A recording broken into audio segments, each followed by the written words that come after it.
Une âme qui bénit le Seigneur. Lorsque nous nous rassemblons, que ce soit dans un lieu de culte physique ou grâce au don de la technologie qui nous relie au-delà des distances, il y a en nous une même aspiration. C'est l'aspiration d'être rappelés que nous ne sommes pas seuls, que nos vies ont un sens et qu'il existe une source plus grande de force et d'espoir sur laquelle nous pouvons nous appuyer lorsque la vie devient accablante. Cette aspiration est un murmure de notre âme, nous exhortant à nous rapprocher de Dieu. Et dans des moments comme celui-ci, lorsque nous faisons une pause, apaisons notre cœur et nous ouvrons à la prière et à la parole vivante de Dieu, quelque chose d'extraordinaire se produit. Nous commençons à faire l'expérience d'une paix que les circonstances ne peuvent expliquer, d'un réconfort qui dépasse la compréhension humaine et d'un encouragement qui nous donne la force de continuer à avancer.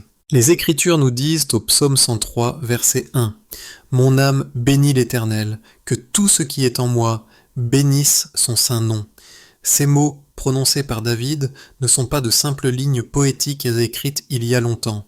Ils sont un appel, une profonde invitation à l'âme.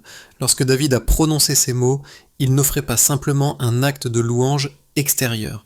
Il se stimulait lui-même, rappelant à sa propre âme de ne pas oublier, de ne pas se refroidir, de ne pas laisser le poids de la vie le priver de gratitude. Il appelait son être intérieur à se lever et à offrir à Dieu une louange de tout son cœur. Et dans ces mots, vous et moi pouvons entendre un rappel pour nous-mêmes aujourd'hui, lever les yeux de nos luttes, réveiller nos cœurs et bénir le Seigneur de tout ce qui est en nous. Il est vrai que la vie moderne est remplie de distractions. Le bruit du monde est constant. Nos téléphones vibrent avec des notifications sans fin, nos emplois du temps nous pressent nos soucis, loin souvent la voix douce et calme de Dieu. Pourtant, au milieu de ce tourbillon, la prière est l'ancre qui stabilise nos âmes. La prière n'est pas simplement la récitation de mots, c'est la communion avec le Dieu vivant. C'est là que nous apportons nos fardeaux pour les échanger contre sa paix. C'est là que nous apportons nos faiblesses pour recevoir sa force. C'est là que nous apportons nos questions et trouvons une sagesse qui dépasse la logique humaine. La prière est le lieu où le ciel touche la terre, où Dieu tend l'oreille pour écouter et où nous découvrons qu'il est plus proche que notre propre souffle. Peut-être portez-vous quelque chose de lourd aujourd'hui. C'est peut-être un souci pour votre famille, une incertitude quant à votre avenir ou une douleur de votre passé. Peut-être avez-vous lutté contre la solitude ou combattu le découragement. Vous pourriez même avoir le sentiment que vos prières n'ont pas été entendues. Mes amis, et je veux que vous sachiez ceci, Dieu vous entend. Il vous voit. Il connaît chaque détail de votre vie, même les choses que vous n'avez pas prononcées à haute voix. Le simple fait d'élever votre âme vers lui, même lorsque les mots vous manquent, est puissant. La Bible nous dit dans Romains 8, 26 que lorsque nous ne savons pas ce que nous devons prier, l'Esprit lui-même intercède pour nous par des soupirs que les mots ne peuvent exprimer. Cela signifie que même vos soupirs, même vos larmes, même votre silence peuvent devenir une prière lorsque votre cœur se tourne vers Dieu. La prière est puissante, non seulement parce qu'elle change les choses autour de nous, mais parce qu'elle nous change à l'intérieur. Elle transforme la façon dont nous voyons nos problèmes, nos relations et même nous-mêmes. Lorsque David a rappelé à son âme de bénir le Seigneur, il déplaçait sa perspective de ses luttes à la fidélité de Dieu. Il se rappelait de ne pas oublier les bienfaits de servir un Dieu qui pardonne, guérit, rachète et nous couronne de bonté et de tendresse. Et cette même invitation vous est adressée aujourd'hui. Pensez un instant aux bénédictions dans votre vie, le souffle dans vos poumons, le fait que vous vous soyez réveillés ce matin, les personnes qui se soucient de vous, les opportunités qui vous ont été données. Même dans les saisons de difficulté, il y a d'innombrables raisons de remercier Dieu. Pourtant, il est facile de les négliger car notre esprit s'attarde souvent sur ce qui manque plutôt que sur ce qui a été pourvu. C'est pourquoi David a dit « N'oublie aucun de ses bienfaits ». La gratitude est la porte d'entrée vers une louange plus profonde. Lorsque nous commençons à remercier Dieu intentionnellement, nos cœurs sont élevés, notre foi est renforcée et nos âmes commencent à bénir son saint nom. Mais la louange, comme David l'a exemplifié, va au-delà des mots de remerciement. C'est une offrande de tout l'être. Que tout ce qui est en moi, a-t-il dit. Cela signifie nos pensées, nos émotions, nos désirs, nos choix, nos talents, notre temps, tout lui appartient. La vraie louange n'est pas compartimentée. Ce n'est pas quelque chose que nous donnons seulement le dimanche matin ou lorsque la vie se passe bien. La vraie louange découle d'un cœur abandonné qui dit « Dieu, tout ce que je suis et tout ce que j'ai est à toi ». Ce genre de louange apporte la liberté, car lorsque nous relâchons tout entre les mains de Dieu, nous ne portons plus le lourd fardeau d'essayer de contrôler ce qui ne nous a jamais appartenu au départ. Alors que nous entrons ensemble dans la prière, que ce soit votre posture. Ne retenez pas une partie de vous-même, ne laissez pas les distractions vous priver de la beauté de ce moment. Au contraire, permettez à chaque partie de vous de se joindre à la louange. Apportez vos joies, vos peines, vos peurs et vos espoirs. Déposez-les devant le Seigneur, et de tout ce qui est en vous, bénissez son saint nom. Amis, et je veux que vous sachiez que ce moment n'est pas un accident. Vous êtes ici à l'écoute, parce que Dieu vous invite dans sa présence. Il vous tend les bras grands ouverts, prêts à vous élever, à vous guérir, à vous encourager et à vous rappeler son amour inébranlable. Le même Dieu qui a créé les cieux et la terre est proche de vous en ce moment. Il n'est ni lointain ni indifférent. Il est plus proche que vous ne le réalisez et il appelle votre âme à se lever à louer et à lui faire confiance. Avant de nous plonger plus profondément dans la prière et la réflexion sur sa parole, je vous encourage à faire une pause. Prenez une grande respiration. Calmez le bruit autour de vous pour un instant. Laissez votre cœur se calmer, et dans ce silence, murmurez avec David « Mon âme bénit l'Éternel, et que tout ce qui est en moi bénisse son saint nom. » C'est là que commence la transformation. C'est là que la force est renouvelée. C'est là que la paix prend racine. Et alors que nous cheminons ensemble à travers ce message et cette prière, que votre âme soit rafraîchie, votre foi renforcée et votre cœur rempli de l'espoir inébranlable qui ne vient que du Seigneur. Les bienfaits divins de l'âme. David poursuit au psaume 103 en se rappelant les bienfaits de Dieu.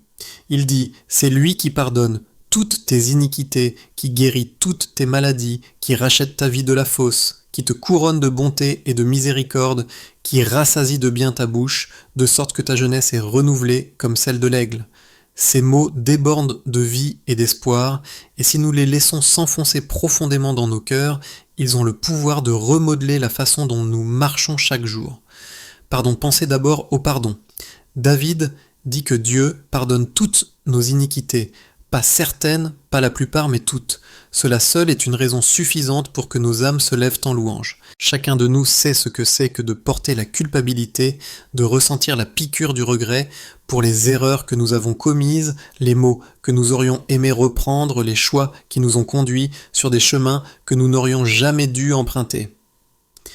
La culpabilité a une façon de nous alourdir, de nous enchaîner à notre passé et de nous murmurer que nous ne sommes pas dignes. Mais quand Dieu intervient, ces chaînes sont brisées. En Christ, le pardon est complet, total et absolu. La parole dit dans 1 Jean 1,9 « Si nous confessons nos péchés, il est fidèle et juste pour nous les pardonner et pour nous purifier de toute iniquité. » Cette purification n'est pas partielle, elle couvre tout. Peut-être portez-vous aujourd'hui la honte de quelque chose dans votre passé. Peut-être avez-vous même du mal à vous pardonner. Laissez la vérité de la parole de Dieu vous laver. Vous êtes pardonné. Jésus a tout payé sur la croix. Quand il a déclaré « Tout est accompli », Jean 19:30. Il le pensait. Rien d'autre n'a besoin d'être fait pour que vos péchés soient pardonnés. Le sang du Christ les a déjà couverts. Et ainsi, au lieu de vivre accablé par la culpabilité, vous pouvez lever la tête en tant qu'enfant de Dieu, libre et restauré. Arrêtons-nous ici pour prier. Seigneur, nous te remercions pour ton pardon. Nous te remercions de ne pas nous traiter comme nos péchés le méritent, mais de nous couvrir de miséricorde par le sacrifice de Jésus-Christ. Pour chaque personne qui écoute et qui se sent indigne, rappelle-lui que ton pardon est plus grand que ses échecs. Rappelle-lui qu'en toi, elle est rendue nouvelle, restaurée et entière. Apprends-nous à marcher dans la liberté du pardon, non enchaîné au passé, mais renouvelé dans ton amour. Amen. Guérison David dit ensuite que Dieu guérit toutes nos maladies. Cette guérison ne se limite pas au corps physique, bien que cela fasse certainement partie de sa puissance. Dieu guérit aussi nos cœurs brisés, nos esprits blessés et nos âmes fatiguées. Certains d'entre vous connaissent peut-être la douleur de la maladie ou la peur d'un diagnostic. D'autres traversent peut-être des blessures émotionnelles, trahison, perte, déception, anxiété ou dépression. D'autres encore peuvent se sentir spirituellement épuisés, secs ou loin de Dieu. Mais la promesse demeure, il est notre guérisseur. Le psaume 147.3 dit « Il guérit ceux qui ont le cœur brisé et il panse leurs blessures ». La guérison de Dieu touche chaque partie de nos corps, âme et esprit. Parfois sa guérison est instantanée, d'autres fois c'est un processus qui se déroule avec le temps. Mais toujours, sa présence de guérison apporte réconfort et restauration. Même lorsque la guérison physique ne vient pas de la manière dont nous l'attendons, Dieu nous guérit en donnant une paix qui surpasse toute compréhension, une force pour endurer et une joie au milieu de la douleur. Je pense à une femme que j'ai rencontrée une fois qui luttait contre une longue maladie. Malgré sa fragilité, elle rayonnait de joie. Lorsqu'on lui a demandé comment elle pouvait être si paisible, elle a dit « Parce que je sais que ma vie est entre les mains de Dieu, qu'il me guérisse ici sur terre ou que j'entre dans sa présence éternelle, je suis guéri de toute façon. » C'est le genre de foi qui vient lorsque nous connaissons personnellement le guérisseur. Prions Seigneur, nous élevons chaque corps brisé, chaque esprit blessé et chaque âme fatiguée. Tu es le grand médecin et nous te faisons confiance pour apporter la guérison de ta manière et en ton temps parfait. Pour ceux qui aspirent à une guérison physique, que ta puissance se manifeste. Pour ceux qui ont des blessures invisibles, répands le réconfort et le renouvellement. Là où il y a de la peur, remplace-la par la paix. Là où il y a du désespoir, remplace-le par l'espoir. Nous croyons, Seigneur, qu'aucune douleur n'est trop profonde et aucune blessure n'est trop cachée pour ton toucher. Amen. Couronné par l'amour et racheté pour la vie, rédemption, David loue ensuite Dieu comme le Rédempteur, celui qui rachète notre vie de la destruction. Racheter signifie racheter, secourir, délivrer de la servitude. C'est exactement ce que Dieu a fait pour nous en Christ. Chacun de nous se dirigeait vers la destruction à cause du péché, mais Dieu est intervenu et nous a rachetés par le sacrifice de son Fils. Colossiens 1, 13, 14 dit « Qui nous a délivrés de la puissance des ténèbres et nous a transportés dans le royaume de son Fils bien-aimé, en qui nous avons la rédemption, la rémission des péchés. » La rédemption signifie que nous ne vivons plus sous la malédiction du péché. Cela signifie que nous avons reçu une nouvelle identité, une nouvelle destinée et un nouvel héritage. Cela signifie que peu importe à quel point nous avons pu tomber, la grâce de Dieu est suffisante pour nous relever. Avez-vous déjà eu l'impression que votre vie était en chute libre ou que vos erreurs avaient écrit le dernier chapitre de votre histoire? La rédemption déclare que votre histoire n'est pas terminée. Dieu a le dernier mot, et son mot est la restauration. Priez avec moi, Seigneur, nous te louons de nous avoir rachetés. Merci de nous avoir tirés de la fosse et d'avoir posé nos pieds sur un sol solide. Merci d'avoir payé le prix de notre liberté avec le précieux sang de Jésus. Que chaque personne qui se sent bloquée dans la honte ou piégée dans son passé se rappelle que tu es son Rédempteur, qu'elle marche dans la vérité, qu'elle est libre, pardonnée et aimée au-delà de toute mesure. Amen. Couronnement. David continue en disant que Dieu nous couronne de bonté et de miséricorde. Une couronne est un symbole d'honneur et d'identité. Imaginez cela, le roi des rois place une couronne de miséricorde et d'amour sur votre tête. Cette couronne vous dit qui vous êtes, vous n'êtes pas rejeté, ni oublié, ni insignifiant. Vous êtes un enfant bien-aimé de Dieu, honoré et chéri. Le monde essaie souvent de nous couronner de honte, d'étiquettes de mensonges sur notre valeur. Mais Dieu enlève ces fausses couronnes et les remplace par sa vérité. Il vous appelle choisir, racheter, bien-aimé. Il vous revêt de compassion et de grâce. Chaque fois que vous vous sentez indigne, souvenez-vous de la couronne qu'il a placée sur vous. Ses miséricordes se renouvellent chaque matin et son amour ne manque jamais. La jeunesse de l'aigle. Et puis David dit que Dieu rassasie notre bouche de bien, de sorte que notre jeunesse est renouvelée comme celle de l'aigle. Quelle belle image, l'aigle est un oiseau connu pour sa force, sa vision et sa capacité à s'élever au-dessus de la tempête. Lorsque nous marchons en étroite collaboration avec Dieu, il nous remplit de bonnes choses, paix, joie, sagesse, force, et nous renouvelle de l'intérieur. Il ne s'agit pas de jeunesse physique, mais de vitalité spirituelle. La vie peut nous épuiser, mais en présence de Dieu, nous sommes renouvelés. Ésaïe 40, 31 fait écho à cette promesse. Mais ceux qui s'attendent à l'Éternel renouvellent leur force. Ils prennent le vol comme les aigles. Ils courent et ne se lassent pas, ils marchent et ne se fatiguent pas. Peut-être vous sentez-vous fatigué en ce moment. Là des batailles est fatigué, d'attendre fatigué de porter des fardeaux. Laissez cette promesse vous donner de la vie. Dieu renouvelle votre force. Vous n'avez pas à tout porter par votre propre pouvoir. Vous pouvez vous envoler sur ses ailes, soulevés par son esprit.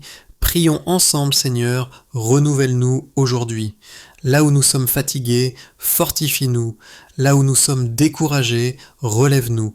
Remplis nos cœurs de bonnes choses, gratitude, joie, paix et espoir. Apprends-nous à nous élever au-dessus des tempêtes de la vie comme des aigles, en faisant confiance que ta force est suffisante. Ne nous laissons pas abattre dans le voyage, mais courons avec persévérance, sachant que tu es avec nous à chaque pas. Amen. Amis, et voyez-vous le schéma dans les mots de David. Pardon, guérison, rédemption, amour, renouvellement, c'est le Dieu que nous servons. C'est le Dieu que nous sommes appelés à bénir de tout ce qui est en nous. Il n'est pas un Dieu distant désintéressé de nos luttes.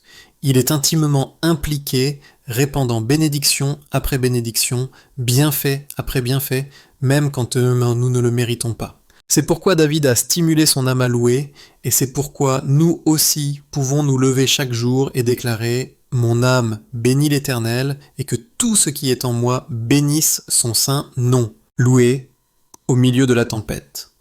Alors que nous méditons sur ces promesses, n'oublions pas que David a écrit ces mots non pas depuis une situation parfaite, mais depuis un cœur qui avait connu des batailles et des échecs et des épreuves. David avait traversé des vallées de désespoir. Il avait fait face à des ennemis plus forts que lui. Il avait trébuché dans le péché et lutté contre la culpabilité. Pourtant, au milieu de tout cela, il a rappelé à son âme de ne pas oublier les bienfaits de Dieu. C'est puissant, car cela nous montre que la louange ne dépend pas de nos circonstances.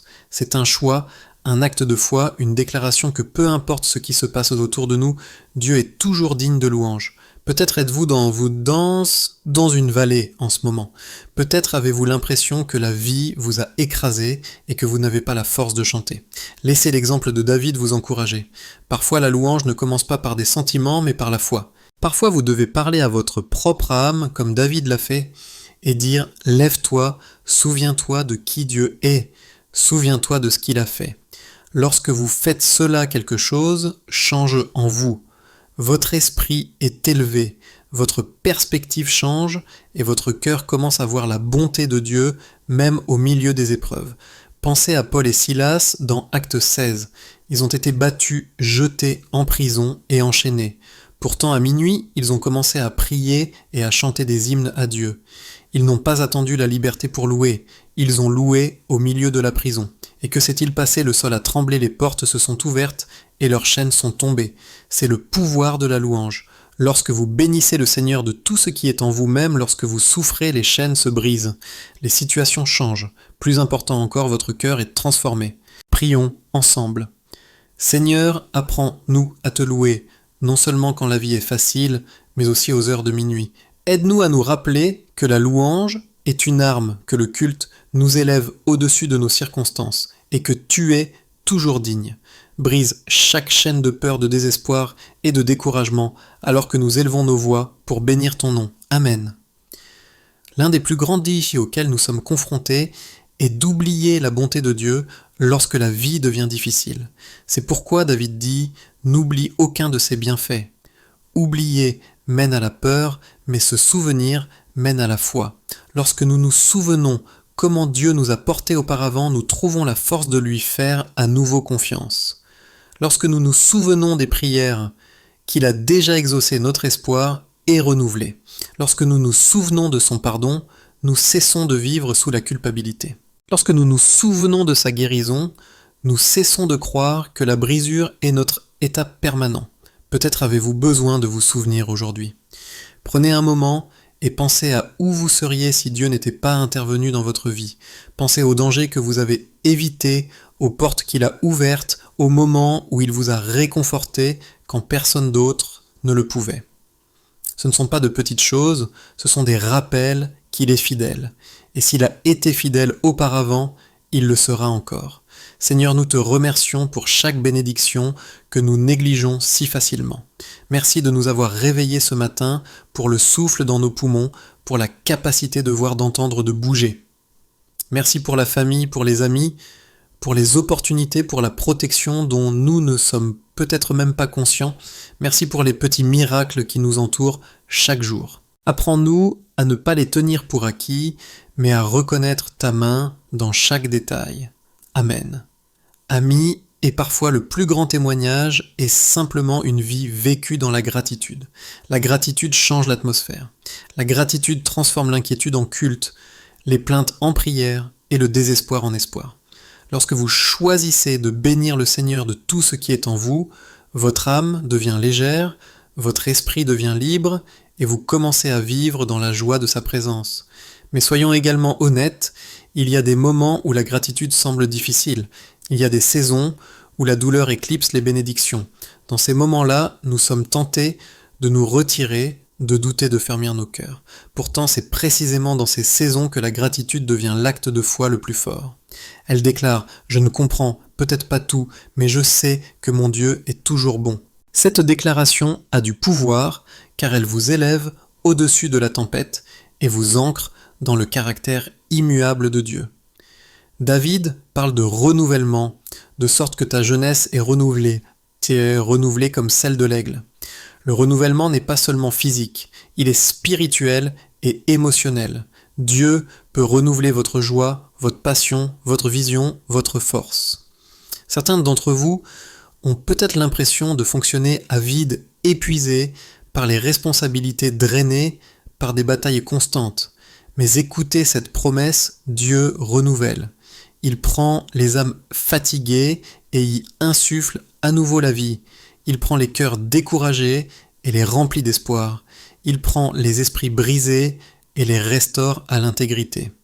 Ésaïe 40, 29 dit « Il donne de la force à celui qui est fatigué et il augmente la vigueur de celui qui est sans force. » Vous vous sentez peut-être faible aujourd'hui, mais Dieu offre sa force. Vous vous sentez peut-être vide, mais il est prêt à vous remplir. Vous vous sentez peut-être brisé, mais il est le Dieu qui fait toutes choses nouvelles. Priez avec moi, Seigneur, renouvelle nos cœurs aujourd'hui. Renouvelle les rêves qui se sont estompés, la foi qui a vacillé, la joie qui a été volée. Laisse-nous nous élever comme des aigles planant au-dessus de la peur, du doute et de la lassitude. Rappelle-nous que ta force est rendue parfaite dans notre faiblesse. Nous te remettons nos fardeaux et te demandons ton pouvoir de renouvellement pour nous élever plus haut. Amen. Il y a quelque chose de beau dans la façon dont David termine cette partie du psaume. Il ne liste pas ses bienfaits comme des promesses lointaines, mais comme des réalités présentes. Pardon, guérison, rédemption, amour, renouvellement. Ce n'est pas seulement pour les autres, c'est pour vous. Et ce n'est pas seulement pour un jour futur, c'est disponible dès maintenant. Alors je vous encourage à rendre cela personnel. Déclarez-le sur votre vie, Dieu me pardonne, Dieu me guérit, Dieu me rachète, Dieu me couronne d'amour et de miséricorde, Dieu renouvelle ma force. Dites-le jusqu'à ce que votre cœur le croie. Dites-le jusqu'à ce que votre âme s'élève en louange. Laissez ces vérités façonner la façon dont vous vous voyez et dont vous voyez votre vie. Vous n'êtes pas oublié, vous n'êtes pas abandonné, vous n'êtes pas vaincu.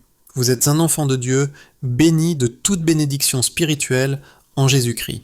Et ainsi nous revenons à l'appel de David, « Mon âme bénit l'Éternel, et que tout ce qui est en moi bénisse son saint nom. » C'est plus qu'un verset, c'est un hymne, une déclaration, une façon de vivre. Cela nous appelle à vivre avec des cœurs pleins de louanges, à marcher chaque jour avec gratitude et à faire confiance que le Dieu qui nous a pardonné, guéri, racheté, couronné et renouvelé continuera d'être fidèle à chaque étape du chemin. Alors que nous arrivons à la fin de cette réflexion et de cette prière, revenons une fois de plus au mot simple mais puissant de David. « Mon âme bénit l'Éternel, et que tout ce qui est en moi bénissent son saint nom. Ces mots ne sont pas seulement pour un moment d'inspiration. Ils sont une invitation à un style de vie, une vie ancrée dans la gratitude, renforcée par la foi et débordant de louanges. La vérité est que la vie nous présentera toujours des défis. Il y aura toujours des responsabilités qui nous pressent, des problèmes qui demandent des solutions et des saisons où le poids semble trop lourd. Mais au milieu de tout cela, nous avons un choix, nous concentrer sur ce qui manque ou nous souvenir de ce qui a déjà été donné, s'attarder sur ce qui est brisé ou bénir celui qui guérit, être consumé par la peur ou être soulevé par la foi. Lorsque David a appelé son âme à bénir le Seigneur, il nous enseignait quelque chose de profondément pratique. Il nous montrait que la louange ne se limite pas au moment où tout va bien. La louange est un acte de discipline, une habitude du cœur, une décision quotidienne. Tout comme nous choisissons les pensées sur lesquelles nous nous attardons, nous pouvons choisir de diriger nos âmes vers la gratitude et la louange. Ce choix a le pouvoir de changer notre perspective et même le cours de notre journée. Imaginez vous réveiller chaque matin et commencer non par l'inquiétude, mais par la louange. Au lieu de vérifier votre téléphone en premier lieu, et si vous murmuriez « Mon âme bénit le Seigneur », imaginez porter cet esprit de gratitude dans votre lieu de travail, votre famille, vos interactions avec les autres. La gratitude adoucit la colère, guérit les relations et apporte la paix là où il y a un conflit. Le culte change l'atmosphère non seulement autour de nous, mais en nous. Cela ne veut pas dire que nous ignorons la douleur ou que nous prétendons que les luttes n'existent pas. La foi n'est pas le déni. La foi est le choix de croire que Dieu est plus grand que la lutte. La foi est le choix d'apporter votre fardeau au Seigneur et de lui faire confiance pour le gérer. La foi, c'est lever les yeux au-dessus de la tempête et les fixer sur celui qui calme les mers. Alors, lorsque vous faites face à des difficultés, parlez à votre âme, comme David l'a fait. Dites-vous, n'oublie pas ses bienfaits, il pardonne, il guérit, il rachète, il couronne, il renouvelle.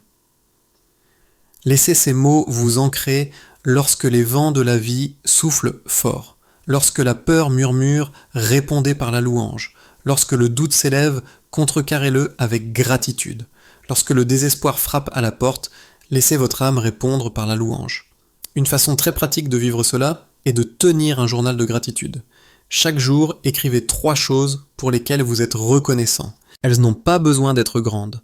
Parfois, les plus petites bénédictions ont le plus de pouvoir, le sourire d'un être cher, un mot aimable d'un ami, la beauté d'un lever de soleil, la paix d'un moment de calme. Avec le temps, cette pratique formera votre cœur à voir la main de Dieu même dans l'ordinaire. Elle vous rappellera de ne pas oublier ses bienfaits. Une autre façon est par la prière. Non seulement des prières de demande, mais des prières d'action de grâce. Avant de lister vos besoins, faites une pause pour lister vos bénédictions. Avant de présenter vos problèmes, souvenez-vous des promesses de Dieu. Cela ne signifie pas que vous devriez cacher votre douleur à Dieu.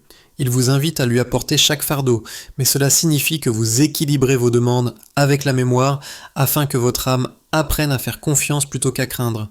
Et n'oublions pas le pouvoir de la communauté. David a écrit des psaumes qui étaient chantés ensemble par le peuple d'Israël. Le culte n'a jamais été destiné à être un acte solitaire, mais aussi un hymne collectif. Entourez-vous de personnes qui vous rappelleront de bénir le Seigneur lorsque votre propre âme est fatiguée. Encouragez-vous mutuellement avec des témoignages de ce que Dieu a fait. Partagez des prières, soutenez-vous les uns les autres et marchez ensemble dans la foi. Amis, et la vérité est la suivante, vous n'aurez pas toujours envie de bénir le Seigneur. Il y aura des jours où vous vous sentirez vide, brisé ou fatigué. Mais dans ces moments-là, appuyez-vous sur les mots des Écritures. Laissez la voix du psalmiste vous le rappeler jusqu'à ce que votre propre voix puisse se lever à nouveau. Laissez l'Esprit en vous intercéder lorsque vous ne trouvez pas les mots. Souvenez-vous que Dieu n'exige pas la perfection, il désire la sincérité. Tout ce qu'il demande, c'est que vous veniez tel que vous êtes, avec tout ce qui est en vous. Lorsque vous vivez de cette manière, en choisissant chaque jour de bénir le Seigneur, vous constaterez que votre vie commence à changer. Non pas parce que vos circonstances deviennent soudainement faciles, mais parce que votre cœur devient stable, votre foi grandit, votre espoir brille plus fort. Vous apprenez à voir non seulement ce qui manque, mais aussi ce qui est abondant. Vous découvrez que même dans les vallées, Dieu est présent, et même dans les tempêtes, il est fidèle. Alors je vous laisse avec cet encouragement. Bénissez le Seigneur de tout ce qui est en vous. Le matin, bénissez-le. Le soir, bénissez-le. Dans la joie, bénissez-le. Dans la peine, bénissez-le. Quand vous avez beaucoup, bénissez-le.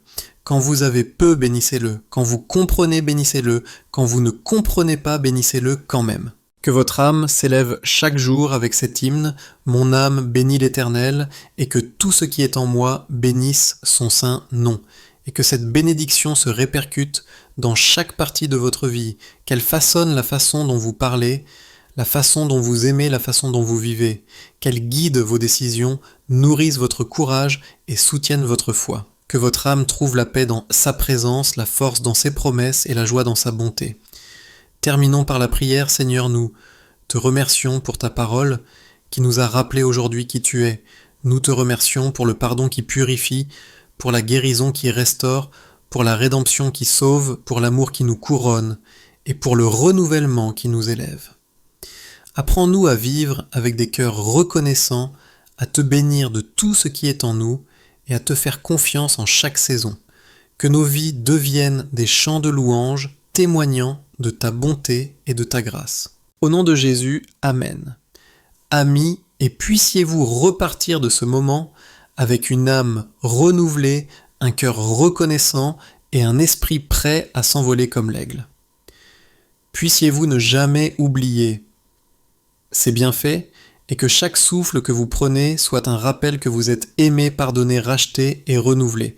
Mon âme bénit le Seigneur.